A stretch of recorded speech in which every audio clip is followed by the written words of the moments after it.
Hi everyone and welcome to Celebrating Cinema. I'm your host, Elliot. This is a special episode. Not only are you hearing my voice, but we're going to be talking to Björn Andrésen. Björn, how are you doing? I'm doing fine, thank you. It's great to have you here. For those that may not know who you are, you of course are in the new documentary, The Most Beautiful Boy in the World. You're the subject of the documentary. Tadzio! Tadzio!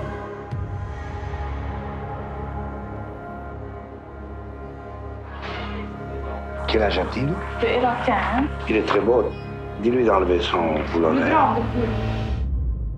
Like you know, to put the eyes on the beauty is to put the eyes on the death.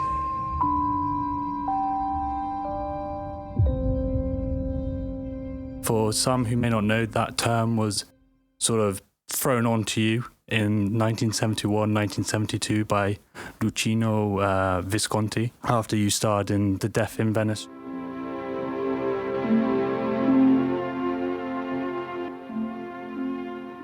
Two great artists of the 20th century. Thomas Mann, the writer. Luchino Visconti, the filmmaker. Two artists combined to tell the story of an artist.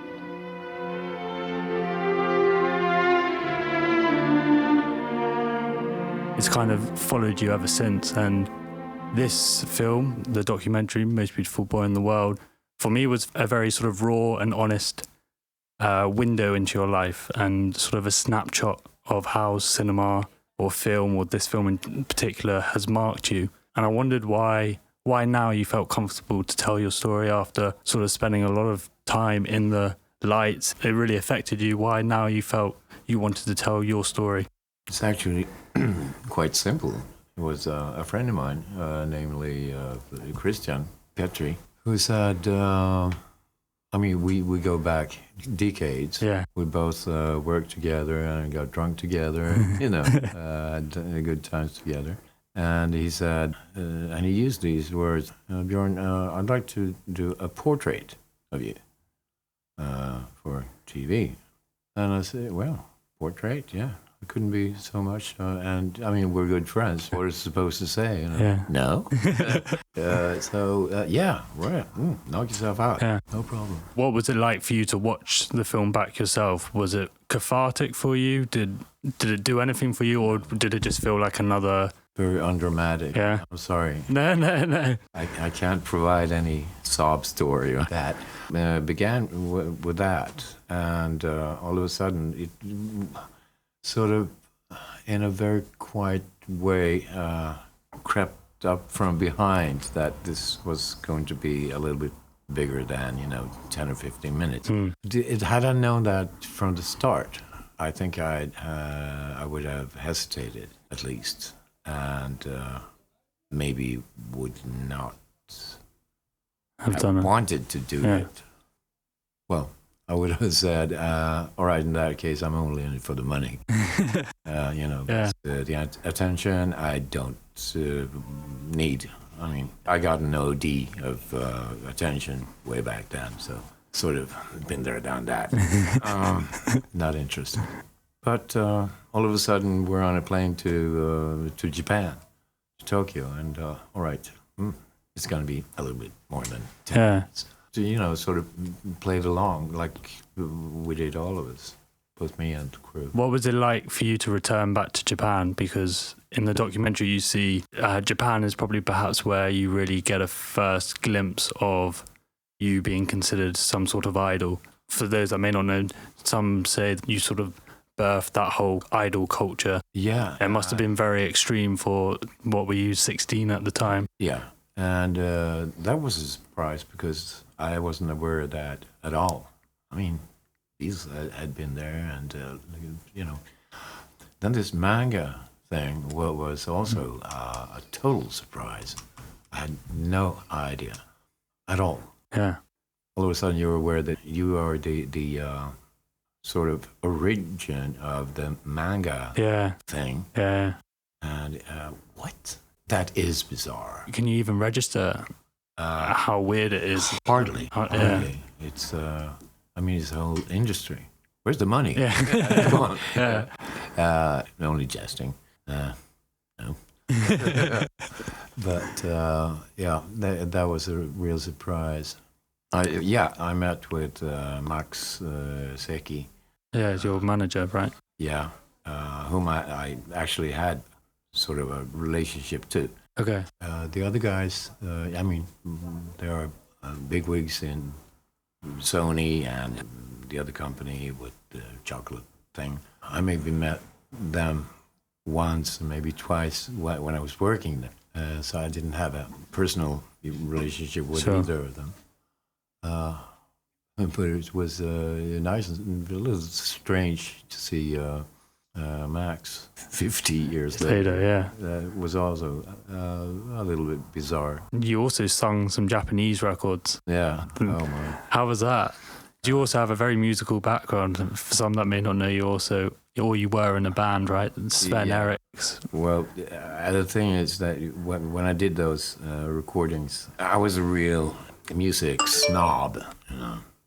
I was into, you know, John Coltrane, Keith Jarrett, Chick Corea, you know, the big guys. And here I was doing vulgar pop songs, you know, Davy Jones, the whole thing. And what would my friends in Stockholm say? I was so ashamed, many decades, until, you know, you grow up, you get over it, and you realize that, as a matter of fact, this is good pop. Yeah, it is. Within its genre. Yeah. Do you speak Japanese? No. Yeah, so it's also very impressive that... No, that's totally phonetic. Yeah. I did the best, you know, I always do my best. And some people say they can actually understand what I'm saying. So now I'm over that too. Yeah. I've actually played with the thought of doing one or two of them with my own arrangement. You should. Yeah, why not? It could be fun. Yeah, it could be fun.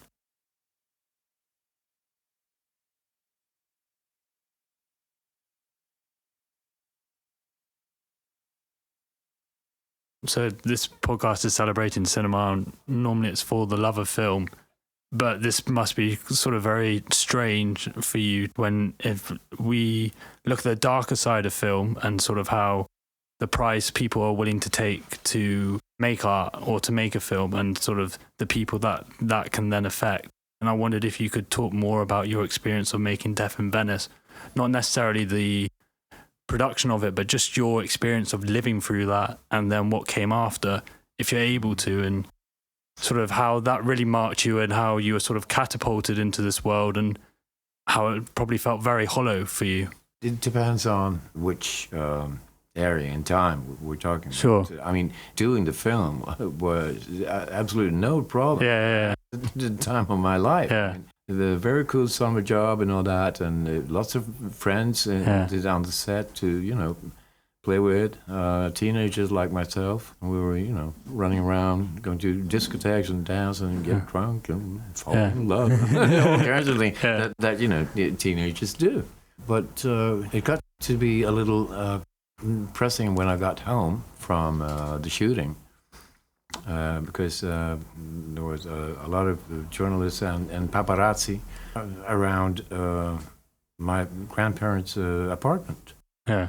I had no idea who Luchino Visconti actually was. I have no idea it was so big, and so that gradually dawned upon me. And okay, oh shit, what have I gotten into here? Yeah. And then premiere with in the presence of Her Majesty the Queen and Princess Anne, and it was a little bit unreal. Do you remember it vividly, or was it a blur? Yeah, well, pretty vividly. Yeah, I remember I got to Her Majesty the Queen to laugh. Did a thing about that, and she asked me what was the most exciting thing I'd done in London. And I said, the Chamber of Horrors at the Madame Tussauds. She laughed.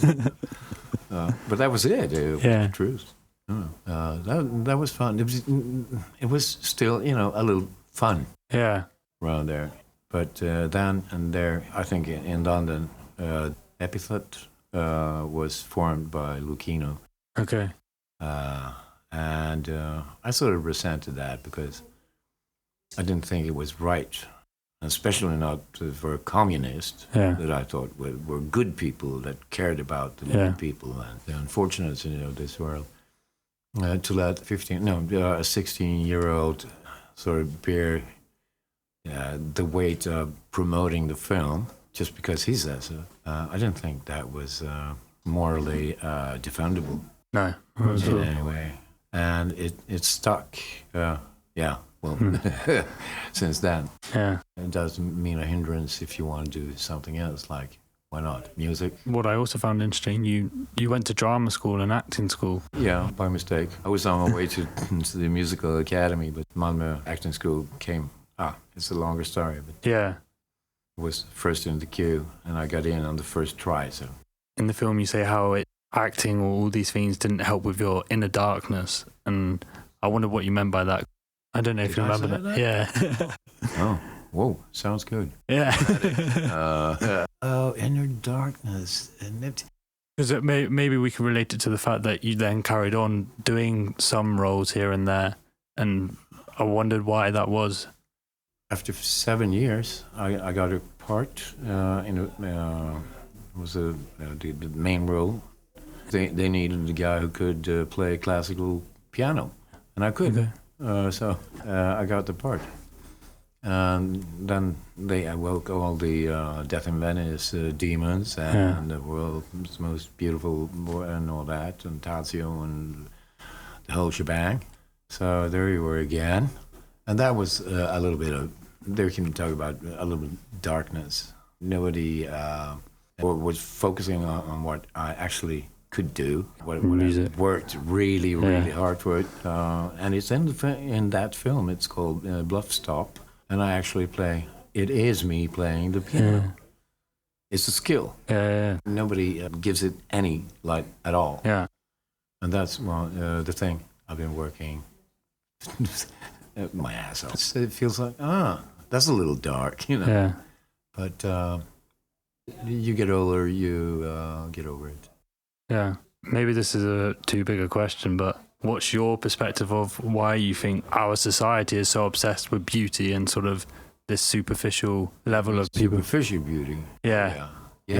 Why that is? Yeah. Maybe a spontaneous answer is because there's so little of any sort of beauty on this planet. I mean, look around. Yeah.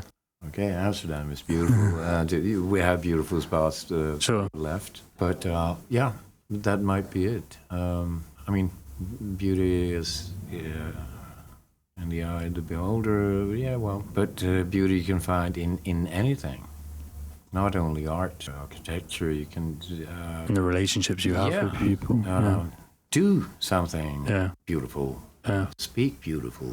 It's not, like I said, in the art or music, or it's not confined with those frames. Yeah. And that form of beauty, as I said, too little of. It's like love. Everybody says, I love you. No. It's often a throwaway comment at times rather than and it really meant. When the most abused word, I got the feeling that the more you talk about it, the less you have of it, sort of. Again, in the film, you spoke of how when you've lost so much, in its own special way, it becomes easier to live. Yeah. And that really touched me, and I wondered what you meant by that. It's quite a profound thing to say, and it probably came to you very naturally to say, but to some, it might be hard to comprehend. Actually, I can't explain that in a comprehensible, brief way. I hardly understand what I'm saying, so I just know, it is true to me at least. Can I say that it's sort of ironically enriches your life when you don't react as strongly as before when you lose yet another thing or beloved anything. You're almost not surprised by what happens. That it doesn't grab you that brutally anymore. And hopefully you learn something of it and make use of it in some good / beautiful way. losing the ability to play piano. Yeah. That hurts. That's the sting. I can still play. I mean, Yeah. we jam a lot. Nice. Is that what you do now, mainly? Yeah, I'm getting deeper and deeper into the music thing. Yeah. At last, after a man's age, after 50. It's never too late 60, for anything. No, it really isn't. You know, it's like Einstein said when people said, "Mr. Einstein, what is it all about?" He turns to the kid and he says, "I don't know, my young friend, but I think it's a matter of attitude." And I do agree. Yeah. And I mean, people may recognize your face and the long hair from your role in, or your brief role in Midsummer by Ari Aster.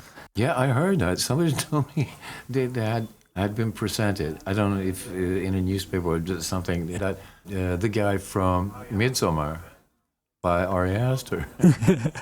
Not Death in Venice. Yeah, that must I be like straight. that. Yeah, but talk to us about that role, how that came about. For those that don't know, you're the man that jumps off the cliff and then have your head or face notoriously smashed by a sledgehammer, which maybe is something poetic in that.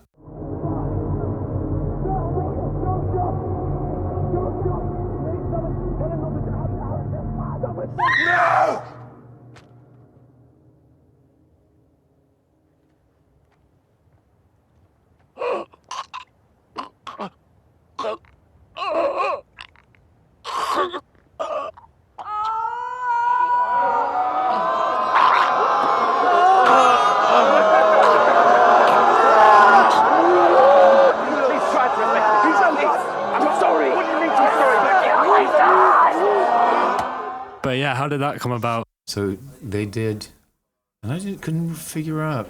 They did 3 heads. You have, I don't know, 6 cameras twirling around you for 5 minutes, and then these heads come, and one of them exploded. Yeah. And imploded too. Yeah. And I love that. And then this was a boy's dream come true. At last, I'm in a horror movie. Yes. But he was aware of that, and maybe smashed that Tadzio face. Yeah. How did that feel? Yeah. Liberating in a way? Or? Yeah. Yeah. So I said, Ari, if you hear this, thank you. Did he approach you then to... No. There was no mention of Death in Venice or anything like that. Okay. I mean, if he actually did know, and I think he did, actually. But he never mentioned anything about that. Yeah. Which was also liberating, because I'm not in this film because I was in that film. Yeah. I hope it was because I had the ability, I had the skill. Yeah. But so what made you want to do it then in the first place? Because this is It was a horror movie. just always sort of I a had seen bucket list thing. Yeah, I knew who Ari Aster was. It wasn't natural, of course. You don't say no to these things. Hungary, I'd never been to Hungary. So you get to travel, and of course I said yes. Yeah. Something that sort of resonates throughout the film is the role of love and family in your life. And obviously you have a complicated relationship with them both, but perhaps you could explain what that does for you. So for instance, when you and your daughter are talking, there's times where she refers to how you sort of kept the door closed from her, but now it was more open. Well, post divorce depression, it came from helplessness and powerlessness, and I couldn't handle the situation. So there was a lot of alcohol, whatever to sort of ease the daily pain, and it lasted a few years until I actually did some therapy for a few years, and it actually helped. I fired my demons. Haven't seen them since. Oh, great. So we have a beautiful relationship, and my granddaughter Nika is beginning to play the piano and writes her own music. She writes notes, and which is very, very exciting for A very proud grandfather, as you can imagine. Yeah, I can imagine. And my daughter, Robin, she sings and plays as well. A lot of music and... Start your own family band. Oh, yeah. Nobody should pity me. Having the time of my life. Oh, yeah. Yeah, maybe that's a great way to end this. I want to thank you for speaking with us. Oh, thank you for having me. And I love aging. Guys, don't be afraid of aging. It's the best time in my life, you know. Amazing. For those that would love to see The Most Beautiful Boy in the World, it's released in cinemas on the 21st of April. I probably encourage you to watch that first before you maybe revisit Death in Venice or Midsummer, because I think they'll both take on whole new meanings. But yeah, this has been a Celebrating Cinema production. Thank you very much for listening.